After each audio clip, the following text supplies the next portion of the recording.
ओम शांति। आज 1/1/2025 के साकार मुरली है। बाबा कहते, मीठे बच्चे, हाँ जी बाबा, तुम ज्ञान की बरसात कर हरियाली करने वाले हो। तुम्हें धारणा करनी और करानी है। ज्ञान की बरसात करने वाले, हरियाली करने वाले हो। यानी ज्ञान से क्या मिलता है? सुख, आनंद, है ना। तो हरियाली करने वाले हैं, तो तुम्हें धारणा करनी है और करानी है। बाबा ने प्रश्न किया, जो बादल बरसते नहीं हैं उन्हें कौन सा नाम देंगे? उत्तर दिया बाबा ने, वह है सुस्त बादल। चुस्त वह जो बरसते हैं, यानी जो बादल ज्ञान उठाकर खुद धारण करते हैं और फिर दूसरों को करवाते हैं, तो वह बाबा ने कहा वह क्या है? चुस्त बादल और बरसते हैं। अगर धारणा हो तो बरसने के बिना रह नहीं सकते। तो जो ज्ञान धारण करते हैं तो फिर वह दूसरों को कराए बिना नहीं रह सकते। तो जो धारणा कर दूसरों को नहीं कराते तो उनका पेट पीठ से लग जाता है, यानी वे गरीब हैं। तो यानी उनको धारण नहीं हुआ तो वो फिर प्रजा में चले जाते हैं। प्रश्न दूसरा किया बाबा ने, याद की यात्रा में मुख्य मेहनत कौन सी है? उत्तर दिया है, अपने को आत्मा समझ बाप को बिंदु रूप में याद करना। बाप जो है जैसा है उसी स्वरूप में यथार्थ याद करना, इसमें ही मेहनत है। तो यथार्थ रीति बाबा को याद करना, परमात्मा को उसके सत्य स्वरूप में, उसी स्वरूप में और यथार्थ रीति से याद करना, इसमें ही मेहनत है। बिंदु रूप में याद करना। गीत दिया बाबा ने, जो भी आके साथ है। ओम शांति। ओम शांति बाबा। जैसे सागर के ऊपर में बादल हैं तो बादलों का पाप हुआ सागर। तो जो बादल सागर के साथ हैं उनके लिए ही बरसात है। वह बादल भी पानी भरकर फिर बरसते हैं। तुम भी सागर के पास आते हो भरने के लिए। सागर के बच्चे बादल तो हो ही, जो मीठा पानी खींच लेते हो, यानी ज्ञान को पूर्ण रीति से उठा लेते हैं। तो अब बादल भी अनेक प्रकार के होते हैं। कोई खूब ज़ोर से बरसते हैं, बाढ़ कर देते हैं, लेकिन कोई कम बरसते हैं। तुम्हारे में भी ऐसे नंबरवार हैं जो खूब ज़ोर से बरसते हैं, उनका नाम भी गाया जाता है। जैसे वर्षा बहुत होती है तो मनुष्य खुश होते हैं, तो यह भी ऐसे ही है। जो अच्छा बरसते हैं, यानी ज्ञान जितना धारण करते हैं उतना औरों को भी करवाते हैं, तो उनकी महिमा होती है। तो जो नहीं बरसते हैं तो उनके दिल जैसे सुस्त हो जाती है, पेट भरेगा नहीं। यानी जब तक धारणा नहीं होगी, दूसरों को नहीं कराएंगे तो जैसे पेट खाली रह जाएगा, पेट भरेगा नहीं। तो पूरी रीति धारण ना होने से पेट जाकर पीठ से लगता है। फैमन होता है तो मनुष्यों को पेट पीठ से लग जाता है। तो यहाँ भी धारणा कर धारणा नहीं कराते हैं तो जैसे पेट जाकर पीठ से लगेगा। तो खूब बरसने वाले जाकर राजा रानी बनेंगे और वह गरीब, तो गरीबों का पेट पीठ से रहता है। तो बाबा कह रहे हैं कि ज्ञान से वो क्या हो जाते हैं? अनजाने बन जाते हैं, ज्ञान नहीं धारण कर पाते। तो बच्चों को धारणा बड़ी अच्छी करनी चाहिए। जितनी जितनी धारणा होगी उतनी ही दूसरों को करा पाएंगे। तो इसमें भी आत्मा और परमात्मा का ज्ञान कितना सहज है। तुम अब समझते हो हमारे में आत्मा और परमात्मा दोनों का ज्ञान नहीं था। तो जैसे पेट पीठ से लगा हुआ था, तो मुख्य है ही आत्मा और परमात्मा की बात। तो यहाँ पर बात किसकी है? आत्मा और परमात्मा की। तो मनुष्य आत्मा को नहीं जानते हैं तो परमात्मा को भी कैसे जान सकेंगे? जब अपने आप का ही नहीं पता, अपने सत्य स्वरूप का ही नहीं पता, तो परमात्मा को भी कैसे जान सकते हैं? जब तक अपने सत्य स्वरूप को अगर अपने सत्य स्वरूप को जानेंगे, अपने आप को जानेंगे, तभी हम परमात्मा को जान पाएंगे। तो कितने बड़े विद्वान पंडित आदि हैं, कोई भी आत्मा को नहीं जानते।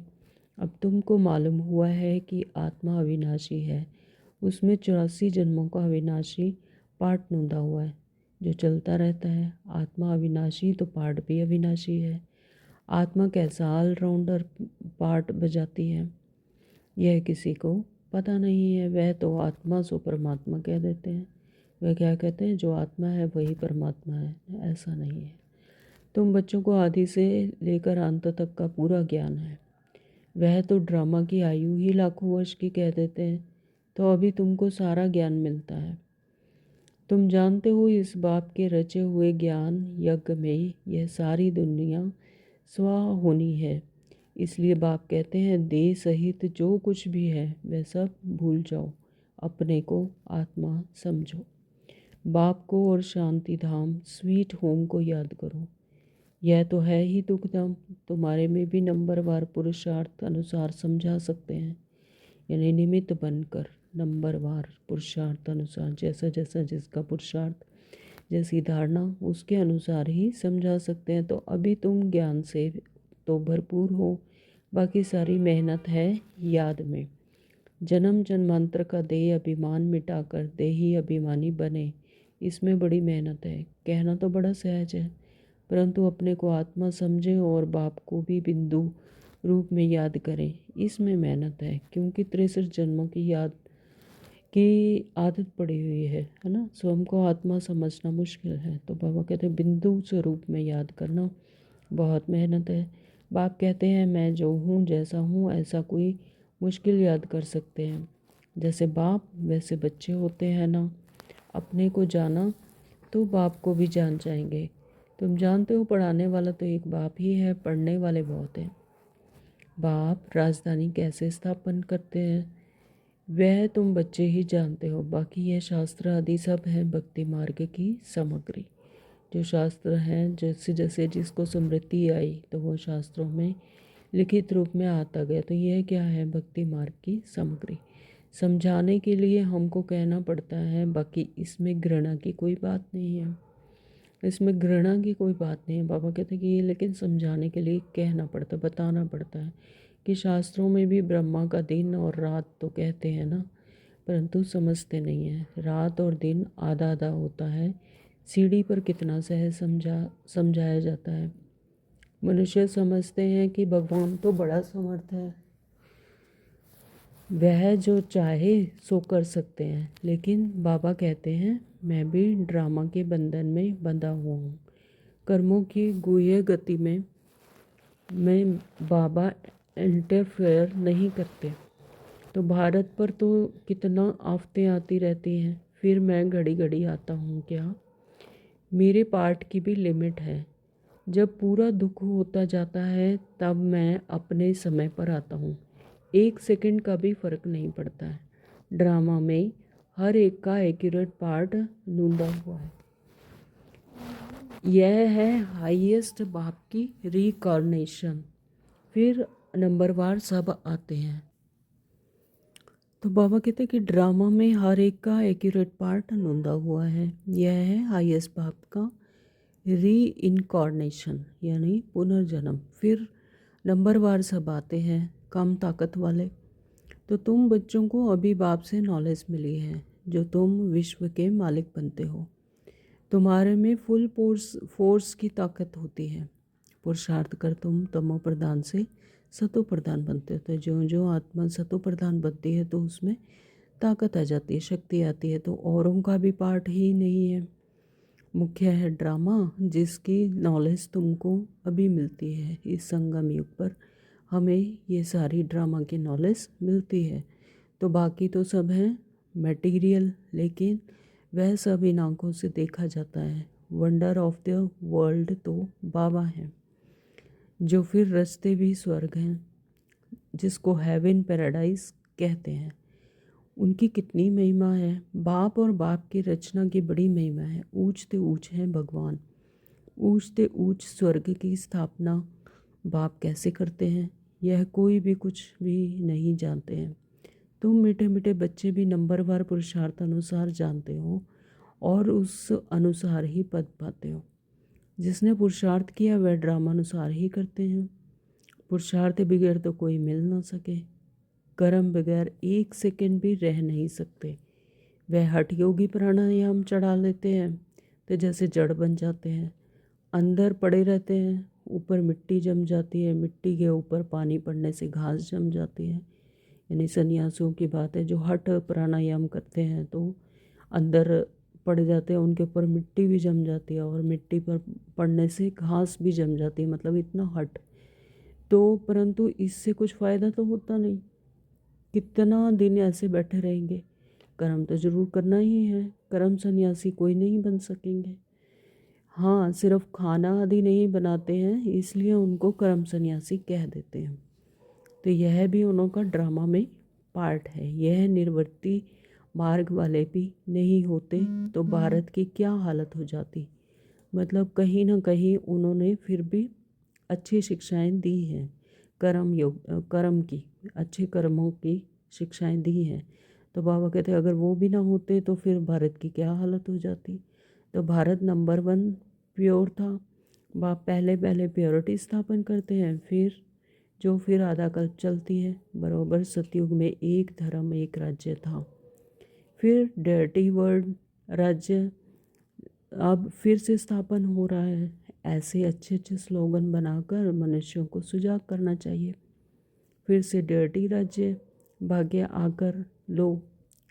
अभी तुम कितना अच्छी रीति समझते हो, श्री कृष्ण को श्याम सुंदर क्यों कहते हैं, यह भी तुम जानते हो कि श्री कृष्ण ही पहले सुंदर थे फिर श्याम बनते हैं, तमो प्रधान बने तो श्याम बनते हैं। तो आजकल तो बहुत ही ऐसे ऐसे नाम रख देते हैं, श्री कृष्ण से ही कंपटीशन करते हैं। तुम बच्चे जानते हो पतित राजाएं कैसे पावन राजाओं के आगे जाकर माथा टेकते हैं, परंतु जानते थोड़े ही हैं। तुम बच्चे जानते हो जो पूज्य थे फिर पुजारी बन जाते हैं। अभी तुम्हारी बुद्धि में सारा चक्र है। यह भी याद रहे कि अवस्था बड़ी अच्छी रहे परंतु माया सिमरन करने नहीं देती है, भुला देती है। माया अपनी तरफ आकर्षित करती है, सिमरन नहीं करने देती, भुला देती है। सदैव हर्षित मुख अवस्था रहे तो तुमको देवता कहा जाए। लक्ष्मी नारायण का चित्र देख कितना खुश होते हैं, राधे कृष्ण अथवा राम आदि को देखकर कितना खुश नहीं होते। यह ना लक्ष्मी नारायण क्या थे, सर्वश्रेष्ठ रचना थी। फिर राधे कृष्ण आदि राम आदि को देखकर इतना खुश नहीं होते जितना कि लक्ष्मी नारायण को, क्योंकि श्री कृष्ण के लिए तो शास्त्रों में हंगामे की बातें लिख दी हैं। यह बाबा बनता भी श्री नारायण है ना, तो बाबा तो इन लक्ष्मी नारायण के चित्र को देखकर खुश होते हैं। बच्चों को भी ऐसे समझना चाहिए।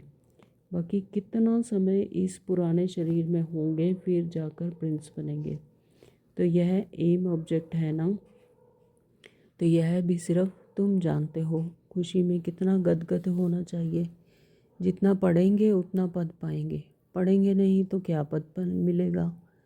कहाँ विश्व के महाराजा महारानी, कहाँ साहूकार प्रजा के नौकर चाकर। तो सब्जेक्ट तो एक है, सिर्फ मन मना भव मध्यजी भव।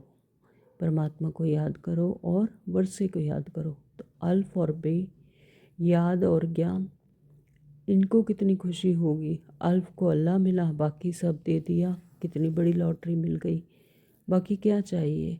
तो क्यों ना बच्चों के अंदर में खुशी रहनी चाहिए। इसलिए बाबा कहते हैं ऐसा ट्रांसलाइट का चित्र सबके लिए बनवाएं तो बच्चे देखकर खुश होते रहेंगे। तो शिव बाबा ब्रह्मा द्वारा हमको यह वर्षा दे रहे हैं। मनुष्य तो नहीं जानते हैं ना, बिल्कुल ही तुच्छ बुद्धि है। अभी तुम तुच्छ बुद्धि से स्वच्छ बुद्धि बन रहे हो, सब कुछ जान गए हो और कुछ पढ़ने की दरकार ही नहीं। इस पढ़ाई से तुमको विश्व की बादशाही मिलती है, इसलिए बाप को नॉलेजफुल कहते हैं। मनुष्य फिर समझते हैं कि हर एक के दिल को जानते हैं, परंतु बाप तो नॉलेज देते हैं। टीचर समझ सकते हैं, फलाना पढ़ते हैं, बाकी सारा दिन यह थोड़े ही बैठ देखेंगे कि इनकी बुद्धि में क्या चलता है। यह तो वंडरफुल नॉलेज है। बाप को ज्ञान का सागर, सुख शांति का सागर कहा जाता है। तुम भी अभी मास्टर ज्ञान सागर बनते हो, फिर यह टाइटल उड़ जाएगा, फिर सर्व गुण संपन्न 16 कला संपूर्ण बनेंगे। यह है मनुष्य का उच्च मर्तबा। इस समय यह है ईश्वरीय मर्तबा यानी चढ़ती कला। तो कितनी समझने और समझाने की बातें हैं। लक्ष्मी नारायण का चित्र देख बड़ी खुशी होती है। हम अभी विश्व के मालिक बनेंगे। नॉलेज से ही सब गुण आते हैं। अपना एम ऑब्जेक्ट देखने से ही रिफ्रेशमेंट आ जाती है। इसलिए बाबा कहते हैं यह लक्ष्मी नारायण का चित्र तो हर एक के पास होना ही चाहिए। यह चित्र दिल से प्यार बढ़ाता है, दिल में आता है बस यह मृत्यु लोक में लास्ट जन्म है, फिर हम अमर लोक में जाकर यह बनूंगा तत्वम। ऐसे नहीं कि आत्मा सो परमात्मा, नहीं, यह ज्ञान सागर सारा बुद्धि में बैठा हुआ है। तो जब भी किसको समझाते हो बोलो हम कभी भी कोई से भीख नहीं मांगते। प्रजापिता ब्रह्मा बाबा के बच्चे तो बहुत हैं, हम अपने ही तन मन धन से सेवा करते हैं। ब्राह्मण अपनी कमाई से ही यज्ञ को चला रहे हैं, तो शूद्रों से पैसे नहीं लगा सकते। ढेर बच्चे हैं, वे जानते हैं जितना हम तन मन धन से सर्विस करेंगे, सरेंडर होंगे, उतना पद पाएंगे। जानते हैं बाबा ने बीज बोया है तो यह लक्ष्मी नारायण बनते हैं। बाबा बीज बोते हैं तो लक्ष्मी नारायण बनते हैं। तो पैसे यहाँ काम में आने नहीं हैं, क्यों ना हम इस कार्य में लगा दें। फिर क्या सरेंडर होने वाले भूखे मरते हैं क्या? बहुत संभाल होती रहती है। बाबा की कितनी संभाल होती रहती है। यह तो शिव बाबा का रथ है ना, ब्रह्मा बाबा तो सारे वर्ल्ड को हेवन बनाने वाला है। यह हसीन मुसाफिर है। बाबा कहते परम पिता परमात्मा तो आकर सबको हसीन बनाते हैं। तुम सांवरे से गोरा हसीन बनते हो ना। कितना सुलोना साजन है, आकर सबको गोरा बना देते हैं। यानी अपने आत्मिक स्मृति में याद दिलाते हैं तो गोरा बना देते हैं, सतो प्रदान बना देते हैं। उन पर तो कुर्बान जाना चाहिए, याद करते रहना चाहिए। जैसे आत्मा को देख नहीं सकते, जान सकते हैं, वैसे परमात्मा को भी जान सकते हैं। देखने में तो आत्मा परमात्मा दोनों एक जैसे बिंदु हैं। जैसे परमात्मा बिंदु वैसे मैं आत्मा बिंदु, सिर्फ उनके ऑक्यूपेशन में अंतर है, बाकी तो सारी नॉलेज है। यह बड़ी समझ की बातें हैं। बच्चों की बुद्धि में यह नोट रहना चाहिए। बुद्धि में नंबरवार पुरुषार्थ अनुसार ही धारणा होती है। जैसे जैसे पुरुषार्थ होगा तो वैसी वैसी धारणा होगी। डॉक्टर लोगों को भी दवाइयाँ याद रहती है ना, तो ऐसे नहीं कि उस समय वो बैठ किताब देखेंगे। तो डॉक्टरी की भी पॉइंट्स होती हैं, तो बैरिस्ट्री की भी पॉइंट्स होती हैं। तो तुम्हारे पास भी पॉइंट्स हैं, टॉपिक्स हैं जिस पर समझाते हैं। कोई पॉइंट किसको फ़ायदा कर देती है तो कोई को किस पॉइंट से तीर लग जाता है। तो पॉइंट तो बहुत सारे हैं, ढेर हैं, ढेर की ढेर हैं। तो जो अच्छी रीति धारण करेंगे वह अच्छी रीति सर्विस कर सकेंगे। आधा कल्प से महारोगी पेशेंट हैं, आत्मा पतित बनी है, उनके लिए एक अविनाशी सर्जन दवाई देते हैं, तो वह सदैव सर्जन ही रहते हैं, कभी बीमार होते नहीं। और तो सब बीमार पड़ जाते हैं, यानी अपने सत्य स्वरूप को भूल जाते हैं और देह अभिमान में आ जाते हैं, देहभान में आते हैं, तो क्या होते हैं, सब बीमार पड़ जाते हैं। अविनाशी सर्जन एक ही बार आकर मन मना भव का इंजेक्शन लगाते हैं। अपने मन को परमात्मा में समर्पण कर दो। तो अविनाशी सर्जन एक ही बार आकर मन मना भव का इंजेक्शन लगाते हैं, यानी स्मृति जागृत करते हैं।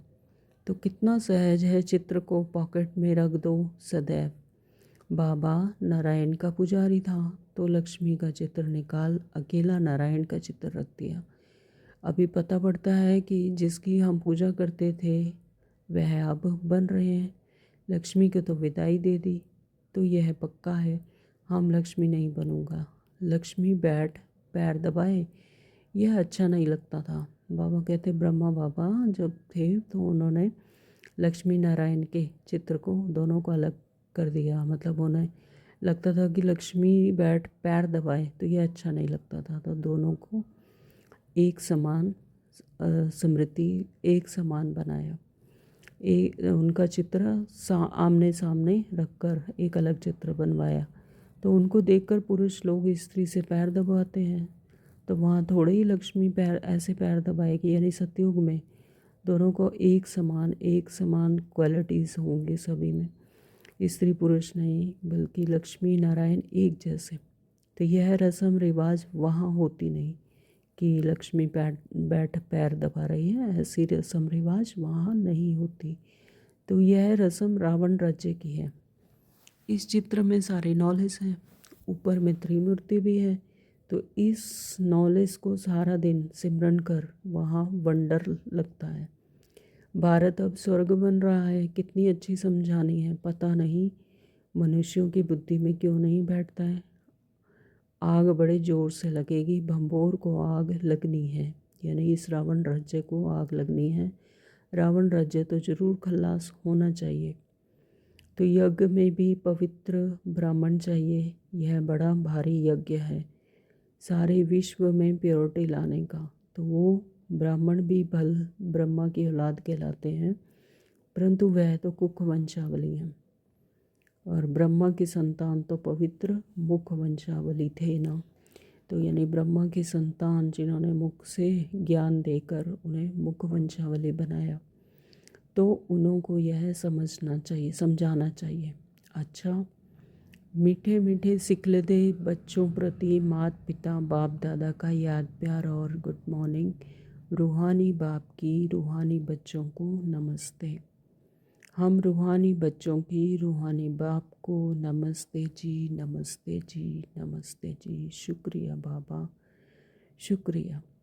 धारणा के लिए मुख्य सार बाबा ने बताया। नंबर 1, स्वच्छ बुद्धि बन वंडरफुल ज्ञान को धारण कर बाप समान मास्टर ज्ञान सागर बनना है।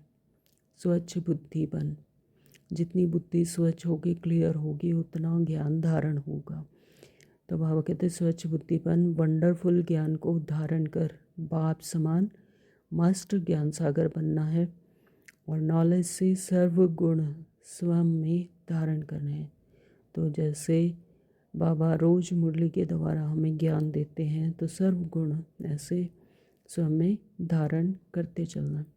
नंबर 2, बाबा ने बताया जैसे बाबा ने तन मन धन सर्विस में लगाया, यानी ब्रह्मा बाबा ने तन मन धन को सर्विस में लगाया और सरेंडर हुए, ऐसे बाप समान अपना सब कुछ ईश्वरीय सेवा में सफल करना है।